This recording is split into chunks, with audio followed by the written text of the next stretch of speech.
gets to know a guy that knows a guy. Al Travis.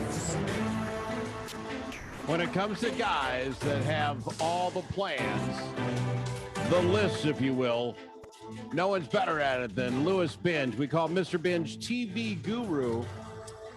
Mr. Binge, thanks for coming on the program, my boy. Glad to be on for another exciting episode, Al. Well, we did a bit of this list last time. The list being, of course, 50s and 60s comedies. And could those stars in those comedies, those characters, continue on? Could they have made their own show? Could they have been, I want to say thick enough? Are there enough levels of these characters to make their own show? And it was a lot of fun. The producer and I had a lot of conversation about it afterwards. I said, you don't get to talk about it afterwards. You got to be on the program. So the producer has decided to join us. I hope you're okay with that, Mr. Binge. I am thrilled she is with us. That is awesome. Producer, thank you for playing along with our little game. No, you've got to turn your microphone on. Microphone. Is she the silent producer? She's a silent producer. I will get that handled. Let's just go to our first one. You can hear us, right, producer? Before you do, Al, I did a big faux pas last week, and I could not remember the name of the person that they wanted to play Ginger on Gilligan's Island before they picked the person that they did. It was Jane Mansfield. That's right. See, there, James Mansfield. Yes. Wow. Jane Mansfield. And I learned, I didn't remember this until I looked it up. One of the people that auditioned to play Marianne was your very own Raquel Welch. See, I knew Raquel Welch was in it. I brought that. Okay, I'm glad you clarified for the crowd. There you go. I'm not a complete crazy person. All right, let's get started with it. I'm going to put the first one on, and I love the first one. Be listening to this, producer. I'll get your microphone squared away. Our first one is from the Andy Mayberry show. Floyd the Barber. It's a shame about your cousin. Deserted, huh? No, I didn't say she was deserted, Floyd. They just had a lover's quarrel. Oh, they never recover from those things. Agnes Drumhiller didn't. You remember Agnes? No. Talk of the town back in 49. She was going to marry Horace Frizzy, but then he left her at the altar. Just like your cousin. Well, Floyd, it was sad. It was real sad. She took to drink. Her brother found her under the kitchen sink one morning, nipping at the elderberry wine. Her eyes were all puffy and red. She was singing, and it was terrible, terrible. Well, I guess some girls take it harder than others. A&B claims that Gloria is the quiet, sensible type. Ah, those are the kind you gotta watch out for. Quiet 1 minute, screaming the next. From the Andy Griffith Show, Floyd the Barber. You know what? Let's start with Mr. Binge. Do you believe that he could have held it to his own program? He could have had his own program. This guy was awesome week after week after week, and he had tremendous experience. He was on radio in tons of things, including a regular on Gunsmoke, the radio version. He was an incredible actor. However, in the middle of the series somewhere, he had a pretty major stroke, and he stayed on the show. But if you notice through the majority of the last half of the episodes he was on, he was always setting. They always would go join him when he was sitting in the barber chair or sitting out front because half of his body was paralyzed. See, I didn't know that, but what I liked about his character is that he was that onion. There's enough to him. You could see Floyd the Barbershop, the show, and all these other weird characters come in, and he spews off all this great, how you do one-liners. I do think Floyd the Barber Show could have absolutely been a great show because he was deep enough to carry it. He was one of the strongest people on that series, and every time he was on, it was very funny because of his personality that came through, and he was awesome. So yes, we're in agreement again. Did you go with that, producer? Are you with that? You're just saying sure? Okay. Yeah. There you go. I believe we will have a difference of opinion on the next one. I think you guys watched a lot more TV than I did. Because I don't remember Floyd the Barber. Was he gosh. Was he on just doing cameos or was he on a regular? Oh, he was pretty regular, but it Because they wasn't were every- always regular getting their character, haircut, yeah. right? Yeah. There was always a Yeah. scene. Okay. Well, I vaguely remember him, but I'm glad you guys honor him. I'm going to tell We you, love Lewis him. is not going to like my answer on this one. Uh-oh. And back to watching too much TV. You Uh-huh. can talk to my mother. It was my babysitter from Oh, about the age of stop. 3 on. It was culture. No, sit down on TV and just Don't watch. blame your mother It's- for everything. What else do I got? All right, here's our next one. Hank Kimball. Look, I'm getting awfully tired of this. I don't want to hear any more about that ring.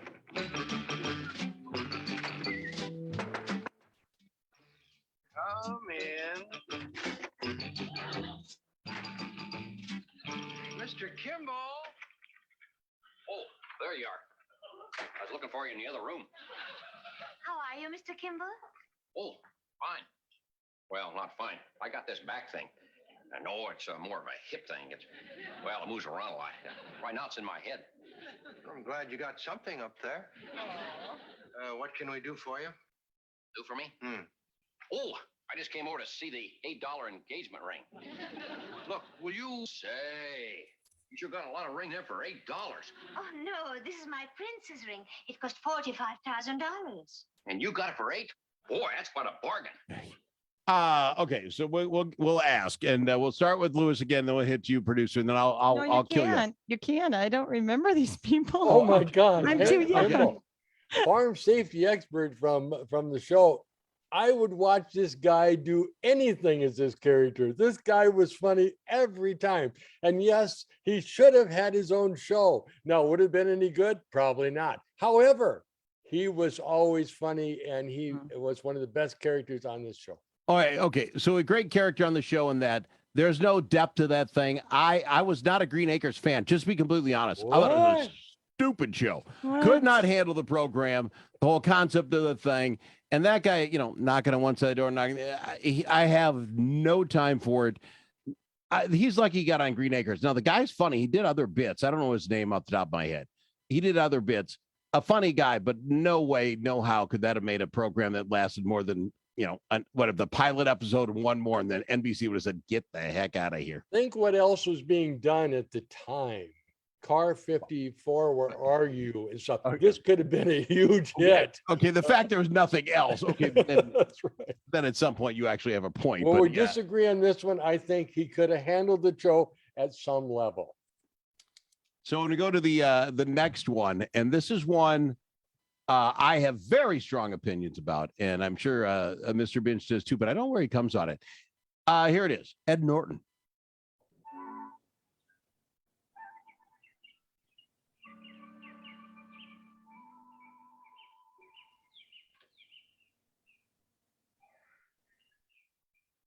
Say, living through the yellow-bellied sapsucker.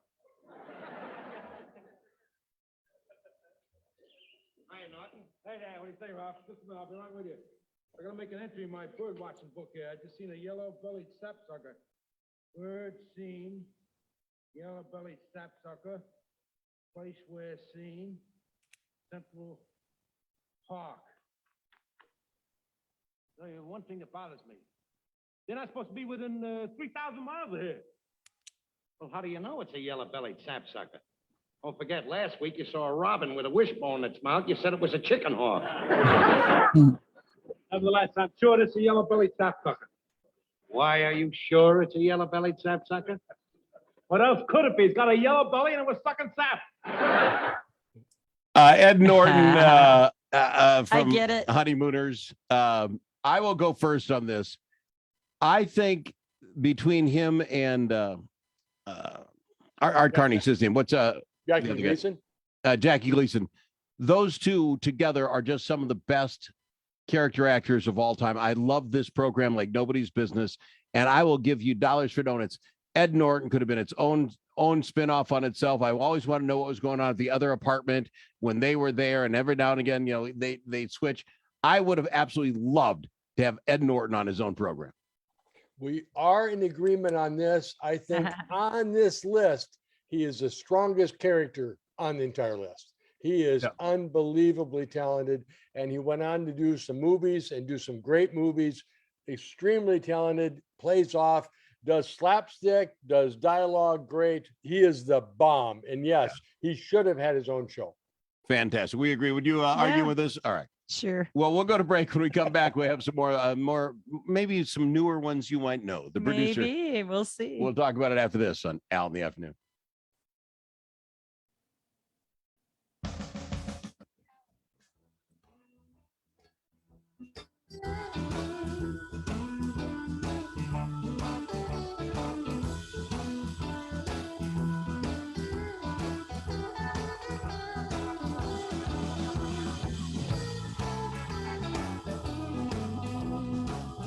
Did you say something, Mr. Binge? No, but I would say that I agree with the producer that we watched, or at least I did watch a lot of television when I was a kid. I mean, when I go back and put these lists together, I go, I know them, I know them, I know them, I know them every time. And I still do watch a lot of television. That's pretty impressive. Yeah, I enjoy that ton. That's why I think this bit works. You're driving home in the car, it's like Ed Norton. When's the last time you thought of Ed Norton? Oh, I loved Ed Norton. So I think this is why this bit works and works well. Might be needing to come over to your place maybe Thursday for a cigar. We'll have to chat. I love it. Let's do it out. I love it.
Ask him his opinion more than once. Al in the Afternoon. We're running with Mr. Binge. Lewis, I appreciate you coming on the topic. 50s and 60s sitcoms.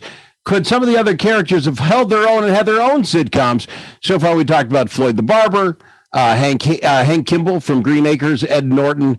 And the next one should help the producer a little bit as far as timetable goes. It's Mr. Spock.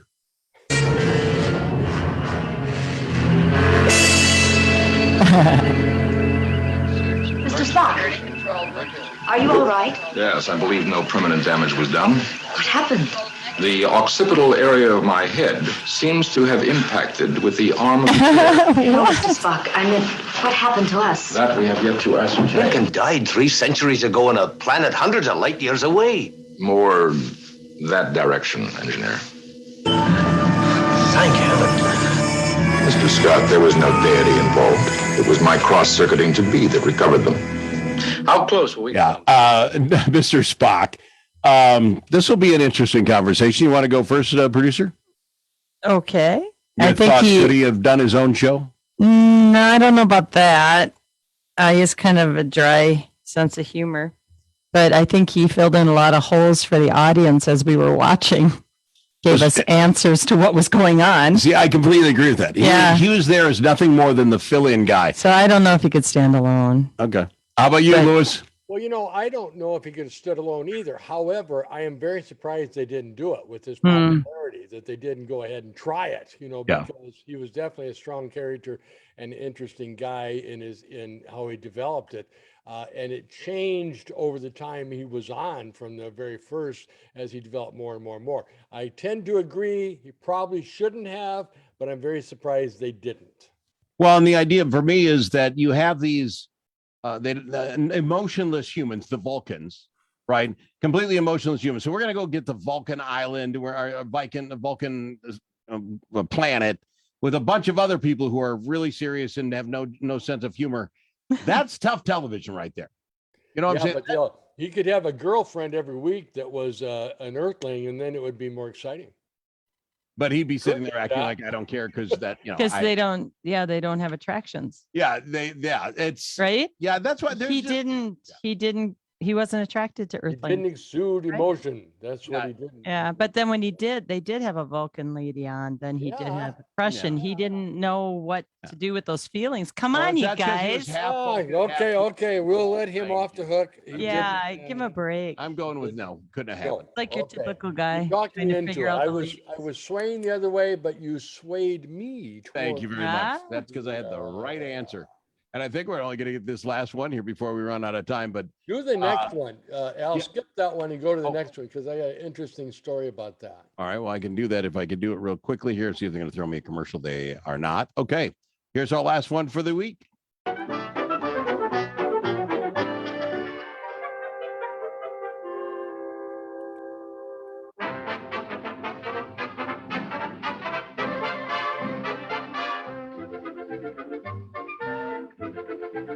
You put the bit together, Binge. It's got a big intro.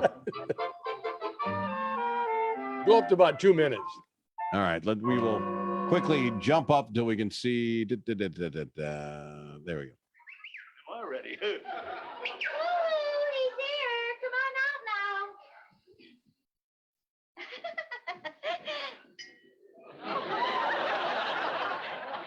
What are you doing here? What are you doing here? Lucy, is that my date? He's no dream, he's a nightmare. Is that your idea of a cute young chick? You'll never shop for my poultry. Yeah, Fred, you sit over here by me. Well, thanks. You two don't mind sharing the piano bench, do you?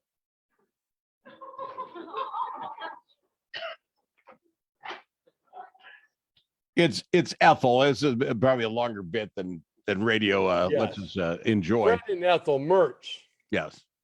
from I Love Lucy.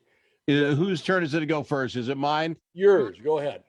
I liken it very much to the Honeymooners. Is that I think they're good enough and they're good back characters and they had their whole lives and they got along, didn't get along. I often wanted to know what they were doing at their house. Good point. So I sit there and say, I think they could have. It wouldn't have been the Lucy house, Lucy and Ricardo, because that was just craziness amok. But I think there could have been some real fun there. I did like them together as a couple, and I thought they're good comedic actors, and I wanted to know what happened at their house. So they could have broke off. Yeah, I think so. To have their own. And here's the interesting part of this. Yes, I agree. They should have, and they were offered the part. Really? They were offered the part to do a spinoff. Oh. And what's her name, Vivian Vance, who played Ethel, she did not want to do it. She refused to do it because she didn't get along with Fred. During the show, and she was always mad about the fact that he was 20 years older than her in real life, and she didn't feel that was appropriate.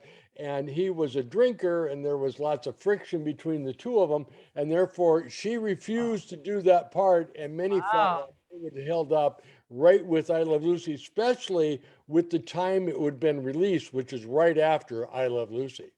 Wow, yeah, because it would have been obviously if you go after I Love Lucy, any show would have made it. But that's interesting to me that you take a part with a husband that's 20 years older than you, and you're like, because they need to work, I presume. Then it takes off like that. Then you complain that you're working with somebody who's 20 years older than you as your husband.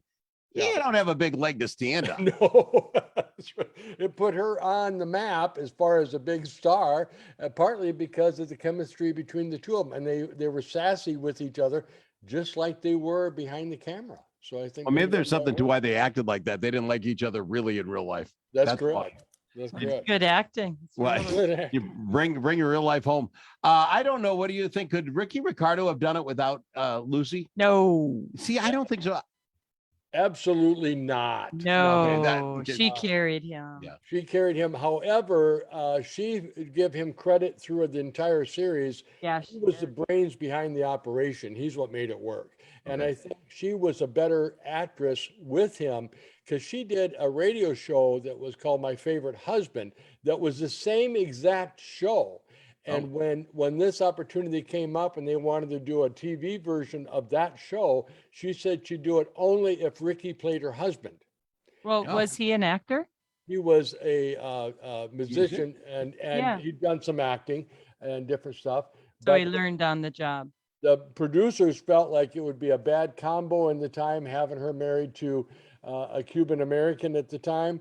But she refused to do the show unless he played her husband. And then after it got going, he basically took over all the production and did a tremendous job.